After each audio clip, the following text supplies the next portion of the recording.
symbols on the British coat of arms reveal Britain's Hebrew origin. According to the Bible, the harp symbolizes the Hebrew King David. The biblical roaring lion and unicorn holding up the shield symbolize the nation of Israel. The motto Jun Amin Dwa means God in my right, indicating the divine right of the British monarch to an eternal throne. Now what makes this really interesting is that the full symbol contains all the biblical revelations and symbolisms of the Antichrist himself.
To understand why things are built the way they are, you first have to understand the concept of energy.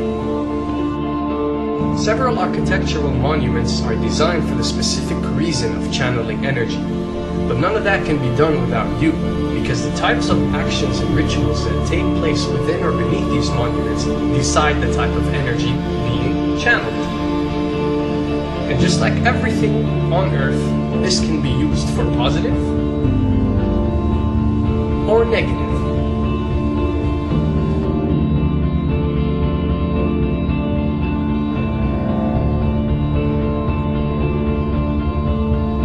Pyramids, octagons, and domes.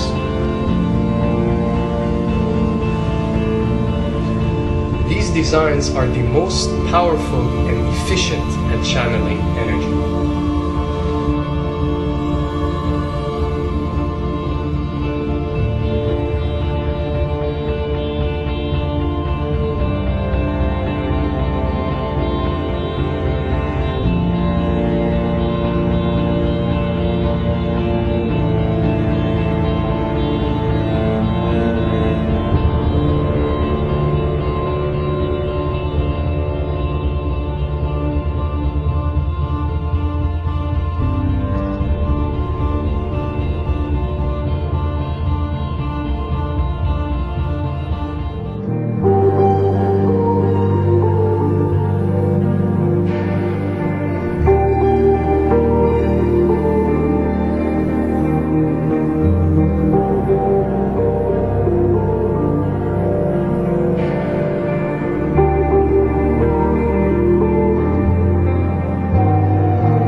Behind closed doors, the Freemasons were free to indulge in the secret rites and rituals handed down to them by their ancestors, and these became the basis of their levels of membership, called degrees.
Politicians funded by the Masons promoted the Masonic ideology.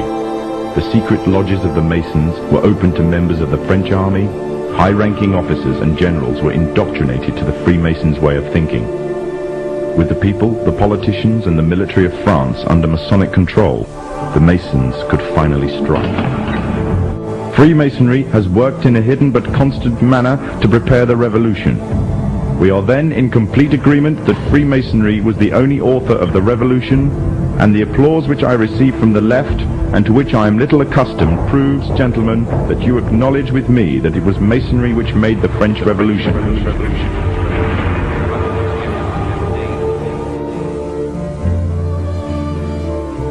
When the so-called founding fathers of America landed on Plymouth Rock, not only did they bring with them disfranchised people, they also brought the Freemasonic elements of Europe. The injustices which the fathers of America were escaping from in Europe was also to be found in the new land, in the form of a tyrannical British regime. In order to gain complete dominance of the new state, the Masons used the same methods to gain control of France.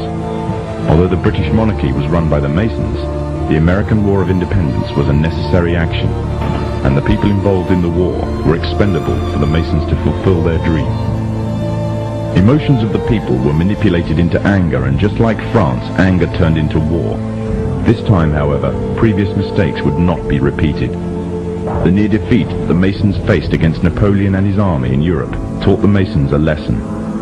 Any forthcoming leaders of the resistance must follow the Masonic agenda. The best way to do this was to ensure the leader himself was a Mason, and the leader who took the war to the British was none other than George Washington. On the 4th of July 1776, the Declaration of Independence was made. On the 17th of October 1781, the British were finally defeated and surrendered the colonies to the Americans, and the world's first Masonic state was born, a nation that would represent Masonry in every way.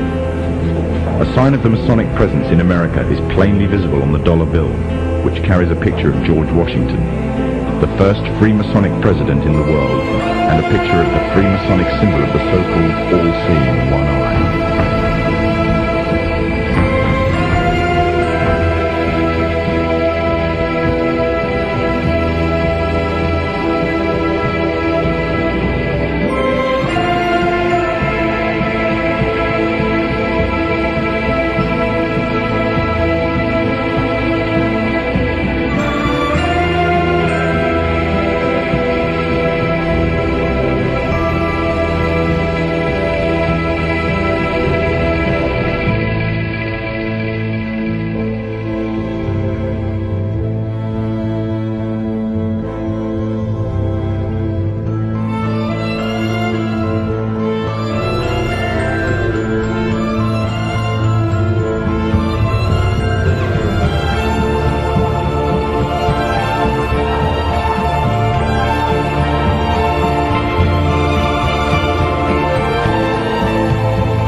back in time and dig up the ancient secrets of the past. Those ancient secrets have been hidden by the ruling class beneath the shifting sands of Egypt for more than 4,000 years.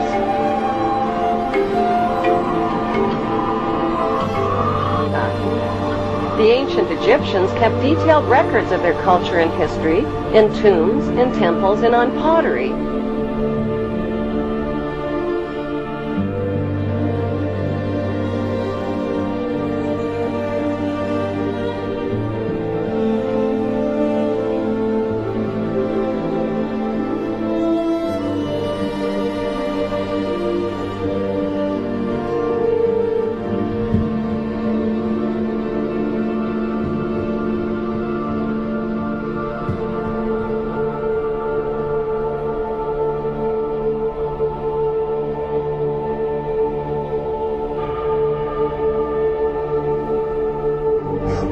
Number 1. What is the stone of Jacob, a Hebrew patriarch, doing beneath the queen's throne chair? Number 2. Why was the queen crowned at her coronation ceremony on top of a symbolic Egyptian step pyramid? Number 3. The monarch's crown has 12 stones at the base, each representing the 12 Hebrew tribes. The 12 stones of the 12 tribes were also worn on the breastplate of Hebrew high priests in Canaan. Number 4. The Union Jack represents the reunion of the United Kingdom of the 12 tribes of Jacob, or Jacob. The Union Jack is red, white, and blue, the same colors as the 3 crowns of Egypt. Number 5. The royal scepter originates in ancient Egypt and was carried by the Egyptian god Amun and by Egyptian pharaohs, who called themselves the Son of God. The royal scepter is now carried by pharaonic descendant Queen Elizabeth II. Her scepter contains the world's largest cut diamond, called the Star of Africa.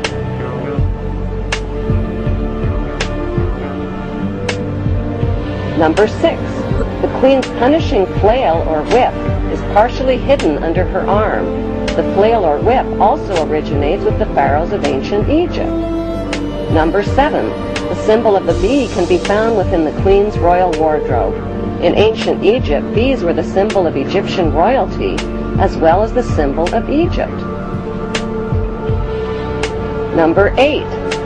The symbols on the British coat of arms reveal Britain's Hebrew origin. Number 9. The headdress worn by judges and the Queen's high-ranking officials originate in ancient Egypt.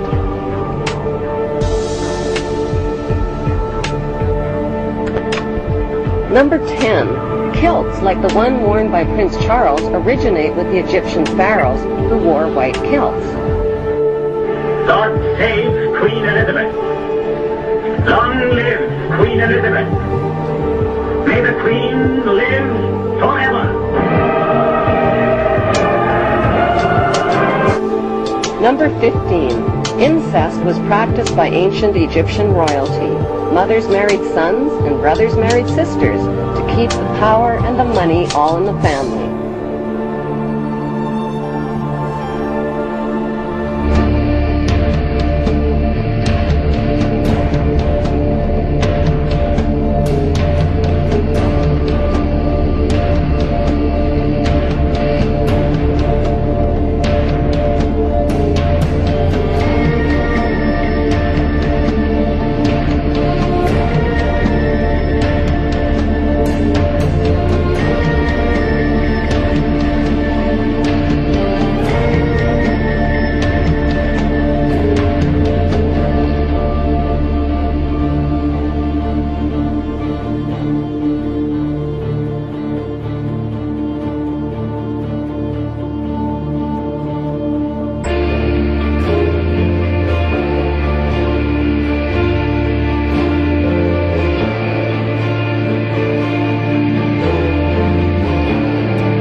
Woman can't take a bus?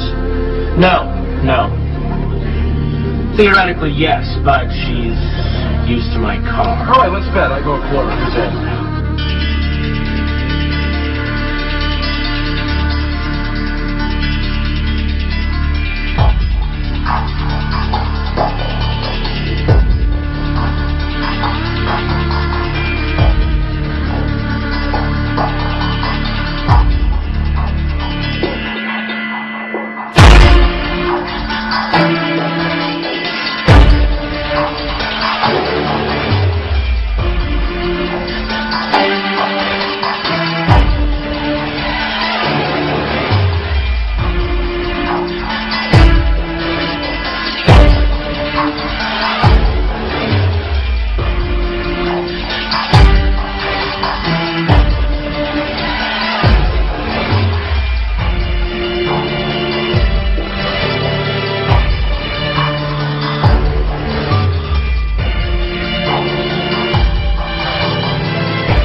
Joni thanks. He grabbed headlines a few years ago claiming he had produced the first human clone. Remember the stories of Clonade and a man named Rael?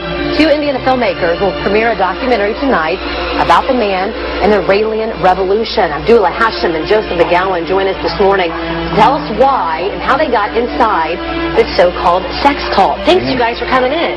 First of all, again, why? Why did you have a desire to do a documentary, and how did you get inside this cult? Well, Angela, I'm a weird guy myself, and I'm interested in weird things. So, yeah, we actually worked on a documentary before about a Yeti hunter who hunts Bigfoot, so we decided that the next step would be the UFO cult.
alaikum, everybody. I just want to say this is Abdullah Hashim here, and I want to definitely give a shout out and recommend Noriega Productions and Echanar Productions, The Arrivals.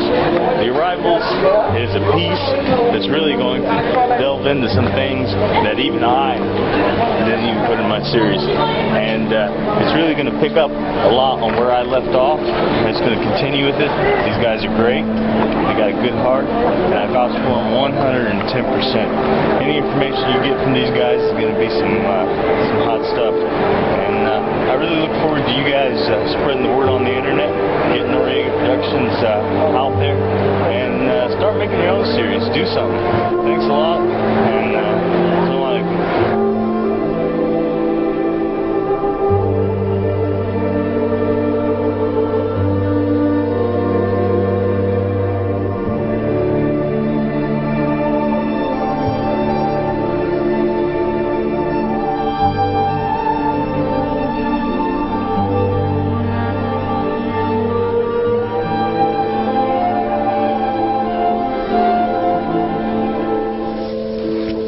Trying to free your mind, but I can only show you the door. You're the one that has to walk through it.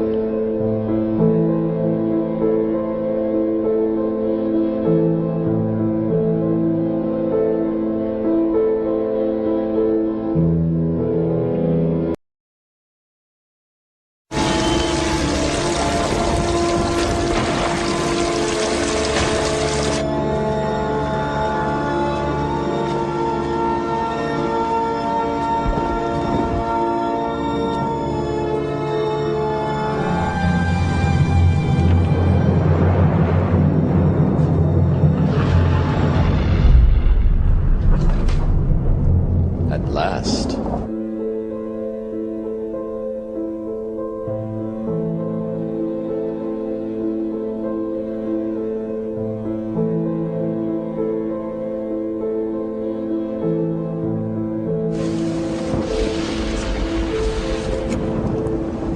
Let me tell you why you're here. You're here because you know something. What you know you can't explain, but you feel it. You felt it your entire life, that there's something wrong with the world. You don't know what it is, but it's there, like a splinter in your mind, driving you mad. It is this feeling that has brought you to me.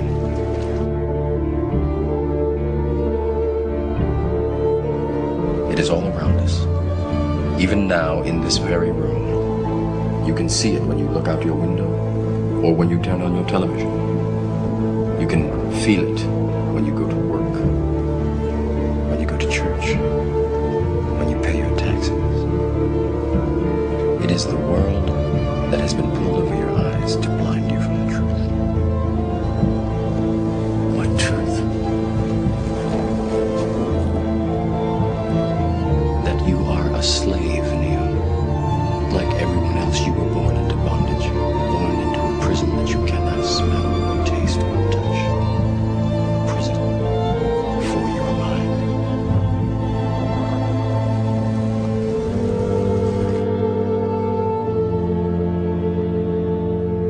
If you look at the root word, because Arabic has root words, and the root words have primal meanings which indicate where the semantic field is deriving its meaning from. The word Dajjal was a word that the Arabs used when a camel had mange. When it was diseased, they would put pitch over it as a treatment.